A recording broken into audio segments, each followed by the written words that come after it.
In this video, I'm going to debunk the myth that there are too many Dogecoin or that the inflation rate of Dogecoin is going to be an issue for the coin. I'm even going to go as far as to say there actually isn't enough Dogecoin and I can prove it mathematically. Welcome back, YouTube.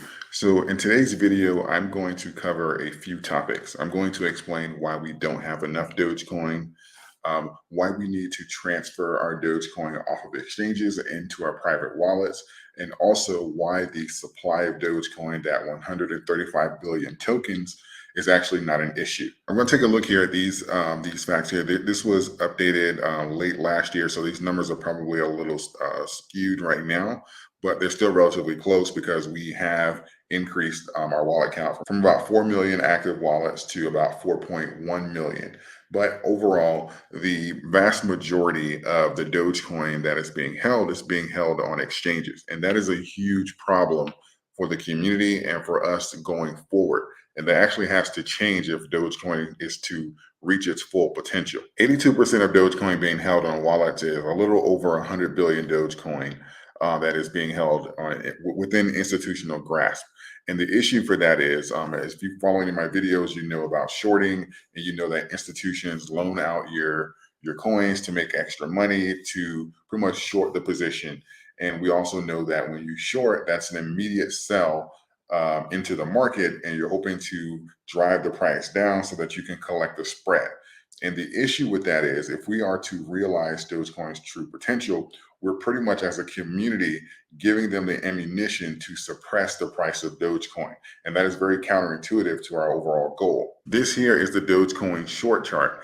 And if you take a look here, it doesn't matter what time of the year we're looking at or what rally momentum. Even back last year at its peak, there seemed to always be an infinite amount of shorts available. They seem to, no matter what price point we were at, whether it was 60 cent or 12 cent, they have enough shorts to control price or to bring it down. And this has been an issue for us pretty much ever since last year when Dogecoin became mainstream. And the reason for that is they have access to the majority of the supply of Dogecoin via these exchanges. But we can change that if we transfer our coins from these exchanges into our own personal cold wallets and make the exchanges, if they want to lend Dogecoin, compete on the open market and make them buy their own coins to lend out. This is how a lot of the meme stocks got in trouble last year when you start lending assets that you don't have or that you can't produce.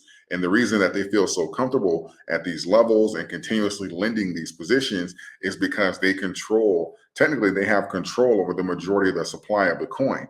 But unlike the stock market, we have the ability to actually withdraw our coins from the exchanges, and we need to take advantage of that to move Dogecoin forward. Touching on the supply issue, the reason that the supply of Dogecoin is not an issue is because relatively there's about 135 billion coins right now. We have about 4.1 million wallet holders. We also have about 5 billion new coins per year being minted. And ultimately, we hear the argument of, the coin's inflationary. That's why it's not going to go up. So let's do some math here to kind of break down where Dogecoin is now and where we're going, and to prove why we mathematically do not have enough Dogecoin, and why also that Dogecoin is dramatically undervalued. At our current wallet holders amount, if we have roughly 5 billion coins minted a year, basically that breaks down to the equivalent of $162 per person over the course of 12 months investment, or pretty much cancel that out.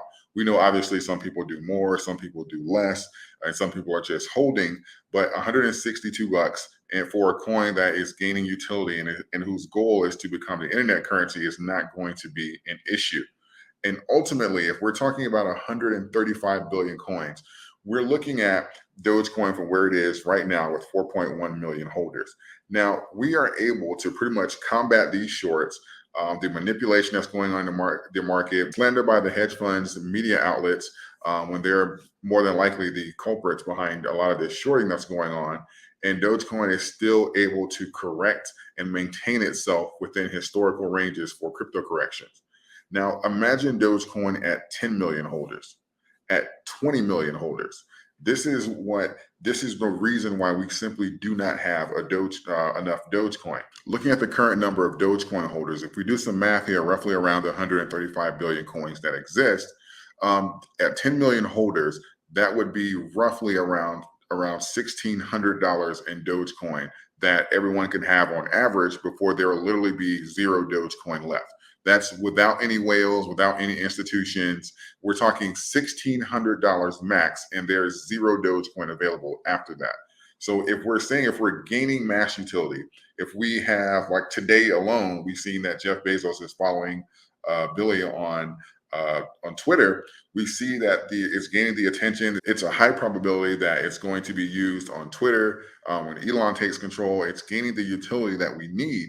And we're saying that, oh, okay, this will simply expand the amount of wallets, the amount of people that's actually holding Dogecoin.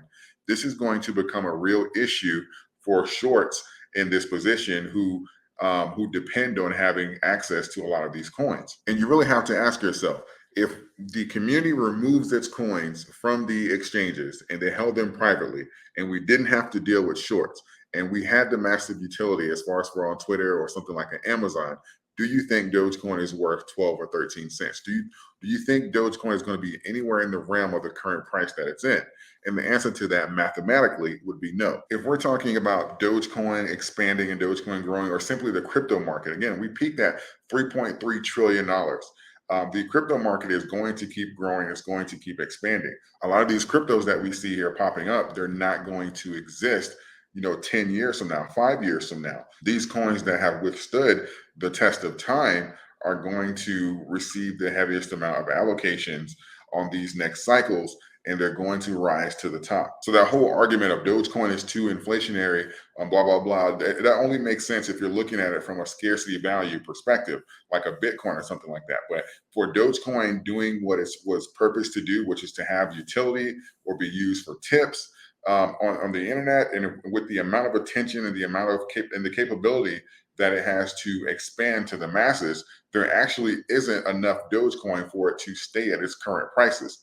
If Dogecoin gains that mass utility, Dogecoin will actually have scarcity value at that point, and then it will dramatically increase from where it is right now. That's where the people that have been holding, or the people that have accumulated at these prices, will ultimately see a lot of gains. So the next time someone says there's too many Dogecoin or mentions the inflation rate, just let them know that there actually isn't enough Dogecoin for where we're going. I hope you found value in this video. Subscribe to the channel if you want to hear more from me. Like the video, share the video, check out BlockFi as well. I have a link in the description. You can get up to $250 in Bitcoin or Ethereum by opening up a new account with them.